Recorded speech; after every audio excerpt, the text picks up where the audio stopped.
So, you're thinking about opening your first brokerage account with Stash. Well, I'm Laura Adams with Finder.com, and today we're talking about the Stash app. We'll cover fees, research tools, and investor reviews. Plus, we'll give you a handy walkthrough of the Stash mobile app. Let's get started. Stash is an online investing platform that caters to beginner investors. It offers commission-free access to stocks and ETFs and individual and custodial accounts. Stash even has its own debit card, spare change roundups, and recurring investments to help you build a habit of investing regularly. While I mentioned that trades are commission-free, Stash's service is not free. Investors pay $1 to $9 a month to access the platform based on the service plan that you choose. For now, let's take a look under the hood of the Stash mobile app.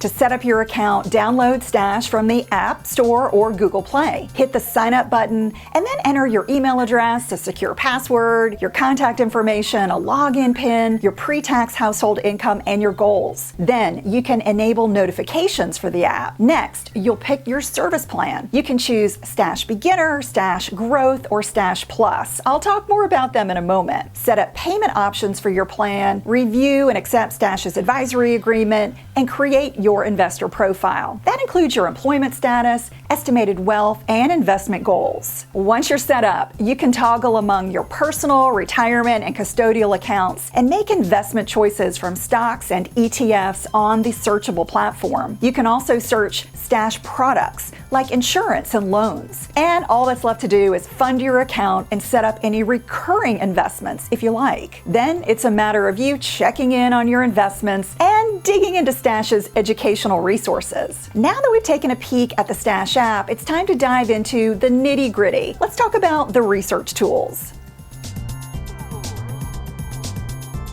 So, I've got good news and I've got bad news. Let's get to the bad news first. Stash is woefully ill-equipped for those looking to conduct their own research. It doesn't offer any of the sophisticated charting tools that we see with rivals like TD Ameritrade or Webull. But here's the thing. For newbies, it may not matter, and that's why Stash is a great fit for beginners. And it also offers educational support, retirement calculators, market reviews, and IPO calendars. Let's take a look. This is Stash Learn, the platform's educational hub. There's plenty to see, and you can explore topics across content categories such as insurance, budgeting, and debt. Each category has articles, money news highlights, up-and-coming IPOs, and weekly news scans. There's even a Stash Academy for kids. It has topics designed to help you increase your child's financial literacy. And as a bonus, you can subscribe to The Wallet, which is a newsletter with news and money management tips delivered to your inbox weekly. The bottom line is that Stash is a platform designed to educate and inform users.